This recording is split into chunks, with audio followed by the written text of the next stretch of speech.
Hey everybody, we're going to be talking about the chi-square test of independence. All right, and it's got a connection to linear regression, which we did last, right? Linear regression determines if there's a relationship between two numeric variables. But a chi-square test of independence tests for a relationship between two category variables, all right? So we're looking, so dependence and correlation are similar. They're not the same thing.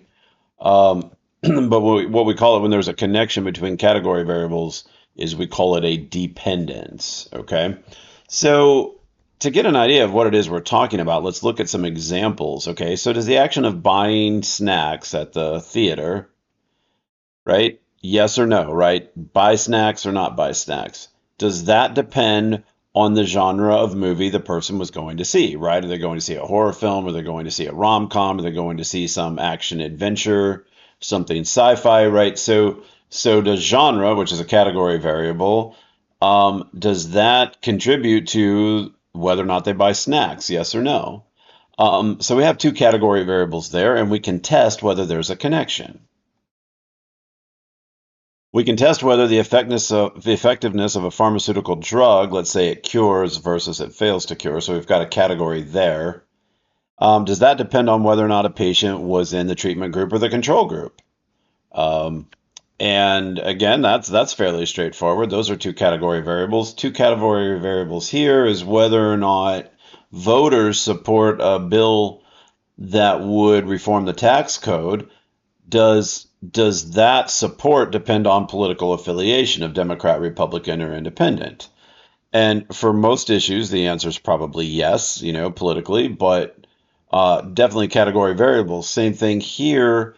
If we order a pepperoni pizza or don't order a pepperoni pizza, does that depend on whether or not the couple entered the pizza parlor with kids or without kids? Okay, so you have a couple. Let's just say a man and a woman. They walk into the pizza store, the pizza parlor. If they have kids, are they more likely to order pepperoni pizza than if they don't have kids with them? And that's, again, these are the kinds of questions. Since we're dealing with qualitative data, right? Both variables are qualitative. They feel a little fuzzy to us, but we can actually test these kinds of questions with the chi-squared test of independence. All right, so let's jump into the notebook and look at some examples. All right, so the first thing we're going to talk about is the data verification. All right, so the data verification says that if the data are appropriate for the chi-square test of independence, we have to have no more than 20% low cell counts in the expected matrix. Okay, so we're going to define what that means in just a second. But they say where low cell count is defined to be less than 5. Okay, so less than 5. We don't want to have cell counts that are less than 5 in the expected matrix. Let's talk about what that means. The observed matrix is the data from the experiment, right? That's our sample, our research sample. Okay, so let's just look first at this learning styles example, right? The question is whether or not learning style depends upon gender. Okay, so they do a group survey and they can tell whether the person is a visual learner, an auditory learner, a kinesthetic. I'm sorry, I misspelled that, it looks like. Kinesthetic learner. And we know whether they're male or female. Okay, so we have proportion data, right? And let me just show a couple of things here. First of all, how do I enter the data? Well, I'm doing a matrix. So I create a numeric vector using the concatenate function C. I create this numeric vector, and then with n row equals 3, okay, here's first row, second row, third row. And that allows it. And by the way, you can use ncol equals, but you have to check to make sure that the data go in the right order. Okay, and so here, right, doing 25, 24, 41, right, 25, 24, 41. The data, I'm entering it down the first column and then down the second column. So that's just something to be careful of when you're using this matrix function to make sure that you have um, the right values. nrow usually works well, but again, ncol can actually work too. You just have to be careful. And then let me do this. Here is the expected. All right, so this is the observed data from the research sample, right? So that is the observed, capital OBS, right? Observed. What is the expected? Well, so notice that we conducted the test here and stored it in results, and then results $expected, right? It goes and grabs that value out of the results data frame, right? Sorry, I've got to run everything. Okay. And notice what it's done. What it's done is it's like, okay, um, these are the learning styles, right, down the rows. And then we had male and female. And what it's doing is it's calculating a matrix based on this amount of data saying, hey, what if the proportion of male to female is even? What if the proportion of male to female is easy here for what this was visual learner, auditory learner, kinesthetic learner, right? And what if, right, the genders had the same proportions for each of the learning styles, right? So it is the expected matrix is calculated to assume that there's no connection between the variables. In other words, the same proportions of males to females indicates that they don't really differ in their preference here. All right, or they don't really differ. That's not a preference; it's a learning style. Their styles don't differ in any meaningful way. Okay, so if the observed data matches the expected data, we fail to reject the null. If there's a mismatch, and I'll use hashtag here, why? Because I learned mathematics where hashtag meant contradiction. If there's a mismatch here, right, then we reject the null. We have evidence for a difference. If these proportions depend on whether or not the gender is male or female, or if the gender being male or female affects one of these learning styles, that's the problem. Okay, so let's actually do the data check now, right? Let me see if I can get all that gone, right? So notice that there are, so our, let's see, data verification, right? There are no low cell counts in the expected matrix, and thus these data are appropriate for, so I'm going to use $\chi squared $procedures. Let me make this markdown and run it. Okay. So yeah, we're okay to proceed, right? There are no low cell counts. These data are appropriate for chi-squared procedures, so we can run the chi-squared procedures. Notice that we named our matrix data, and this is how we run, right? And again, we can store it here as result. So chi-square.test data, and then let's print out the result. And you'll see it's doing Pearson's chi-squared test, okay? And the p-value is 0.0013, okay? So I've got to jump back up because we didn't really talk about the hypothesis, okay? So let me do that.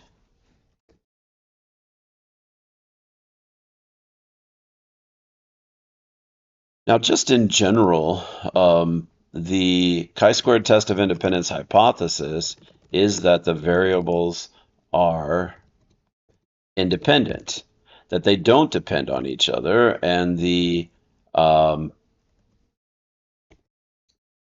alternative hypothesis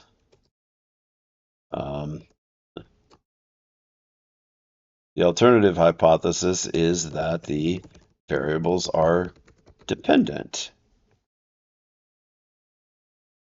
And I'm putting some dollar signs in just to have it make sense. Okay, so variables are independent. That's our null hypothesis. Variables are dependent. That's our alternative hypothesis. Um, and while that's true in general, what most people do is actually put some words to this, and they'll say that, sorry, our null hypothesis is that learning styles are independent of gender, right? And then I'm going to copy paste this. Why? Because the alternative hypothesis is that learning styles depend upon gender, okay? So they're either independent and one doesn't cause the other, neither causes the other, or is caused by the other, or there is a dependence, and which category you're in, male or female, contributes to some differences there in the proportions of the learning styles.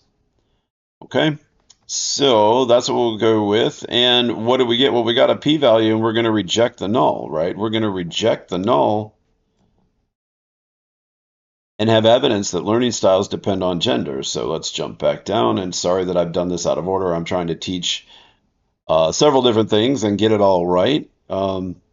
Notice that our p-value is small. Okay, so I'm going to jump in here and do a reporting out. And we're going to say because p is equal to 0.01313, which is less than 0.05, which equals \alpha, close the dollar sign. Because p is less than 0.05, we reject the null. We have evidence that learning styles are dependent upon gender.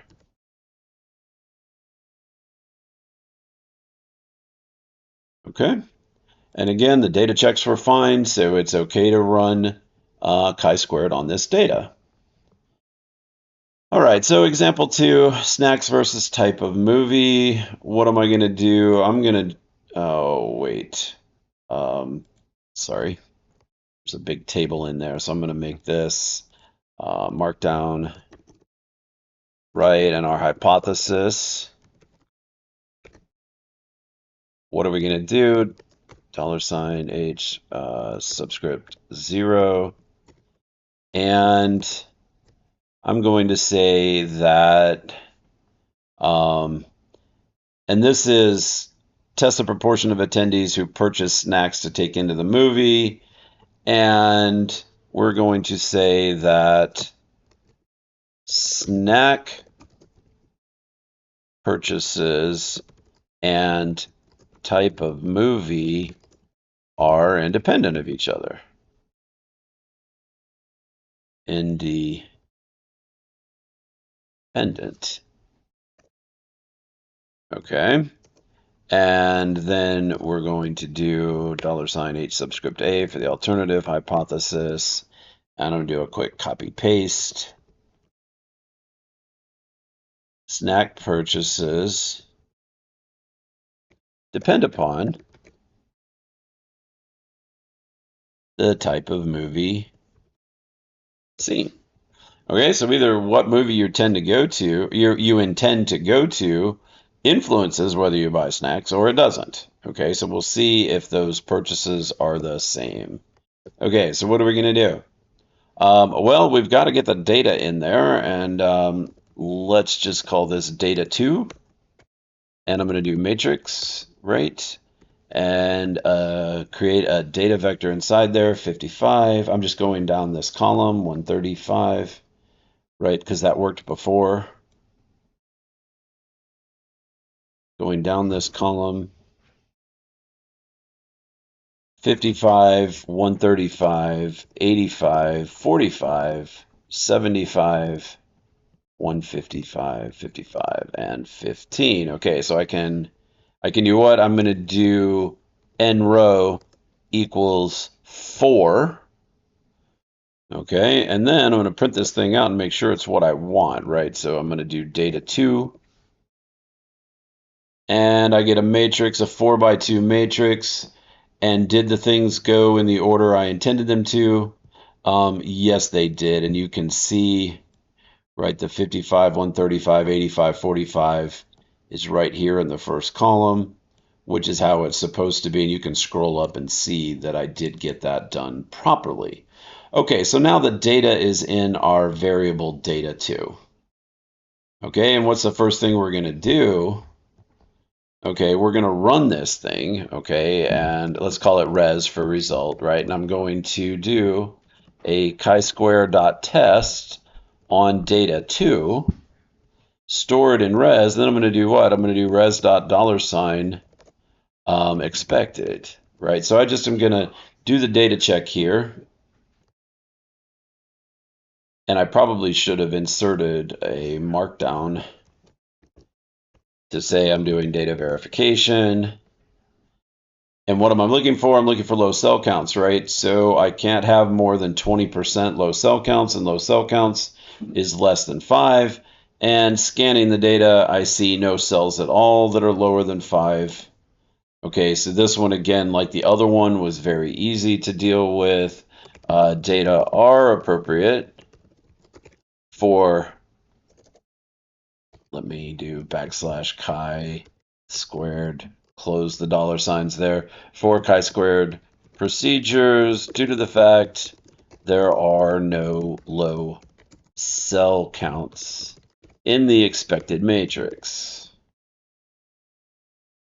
And switch that to markdown so we can see, and that looks good. Okay, so I'm running low on space, so let me increase this, right? And by the way, I can just print out res, right, the results.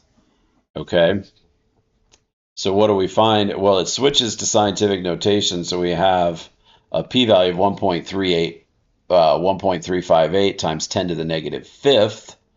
So that means we reject the null. We have evidence for a dependence. Okay, so our reporting out,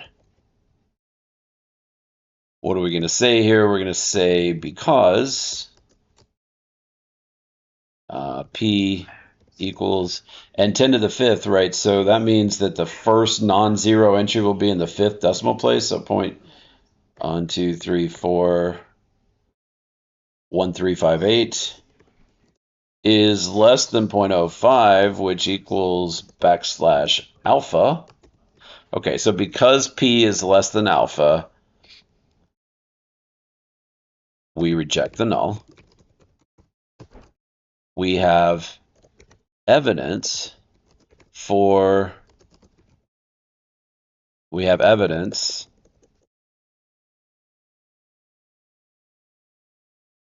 forgot what we were doing, sorry. We have evidence that snack purchases depend. Actually, I'm going to copy this, right? That is exactly what we have evidence for, the alternative hypothesis. And in chi-squared, the alternative hypothesis and what we say in the reporting out is pretty much the same, right? So making sure this is marked down so we can see it. We have evidence that snack purchases depend upon the type of movie seen, okay? So our final question here is accept the date. So the accept the date variable in the personality data set tested to 0.05 level of significance that the yes-no responses to the dating question depends upon biological sex. What is the dating question? Okay, so the dating question is, at a time in your life when you're not seeing anyone romantically, right? You're not in a relationship, a romantic relationship, somebody asks you out. And you feel this person has a wonderful personality, but you do not find them physically attractive. Do you accept the date, yes or no? Okay, and so the hypothesis And again, this is in words, so let me just do null, right? The null hypothesis is that, right, um, yes, no responses to the dating question are independent of biological sex. Biological sex. Okay, that would be interesting if it were true. The alternative hypothesis is that yes, no responses to the dating question depend upon biological sex. Okay, and switch this to Markdown, and we can see, all right, either these response to dating question do depend on sex or they don't. All right, and so what are we going to do? Well, we have to go into the personality data set, and where do we get that?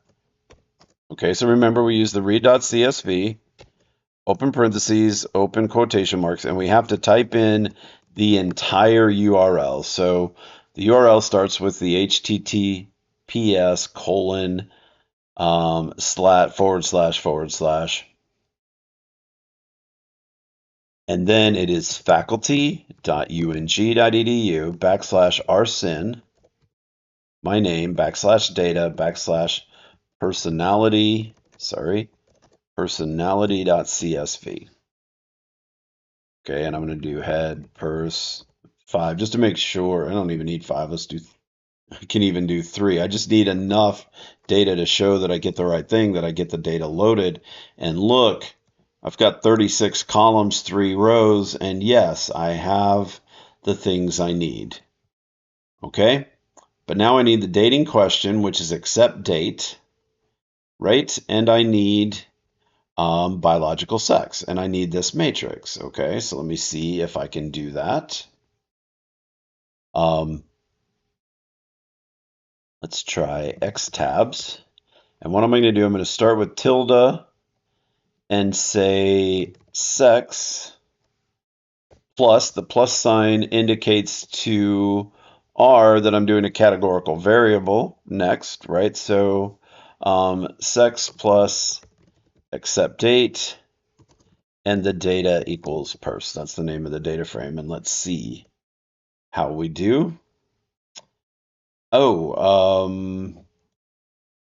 I got a capital A there, switch that to lowercase, and there we go. Okay.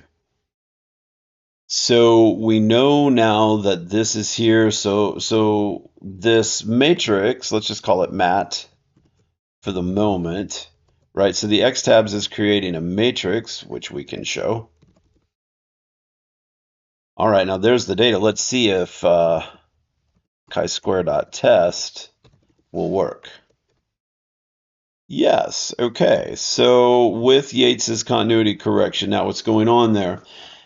It turns out that there's a version of the two-sample t-test that can also test this same thing. And chi-squared can test it, and the z-test can test it. And the Yates continuity correction involves the chi-squared, right? So this lets us know that we're running the chi-squared version rather than the z-test version. And I think we can do continuity equals false. I'm trying to remember. We do have an option to turn this off, and I'm forgetting the exact code, but let's ignore that for the moment. Why? Well, because the main thing we need right now is we've got the data showing up, right? And we know the code will run. So let's do our data check, right? Sorry. Data verification. And to do that, I need to do mat $expected. Oh, wait, I need this to have the chi-square run, right? So I'm going to do, sorry, Let me call this results 2 is equal to what? Is equal to chi-square.test of that mat. And let's just make sure this works. Yes, it does. Okay, so what am I doing? What I'm doing is I want the results $2 expected. There we go. Now we get the expected matrix, and notice there are no low cell counts. I'm not going to write this down. This is getting monotonous. You do have to check to see if any of these cells are less than 5. None of them are. So it's okay to proceed. And like I said, I'm not going to write that down. Just go check. It works. Okay. And now I need to run the test, right? And running the test, well, we've run the test, so I just print out results 2, which is Pearson's chi-squared, and the p-value is 0.193. Okay, so this is a fail to reject the null. Okay, so because, and there you go, p is equal to 0.193, which is greater than 0.05, which equals our backslash alpha, we fail to reject the null, and we have no evidence of a dependence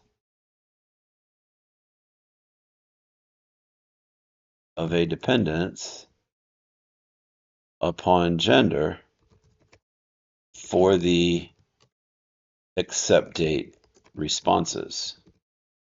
Okay, so it turns out that the evidence we're getting here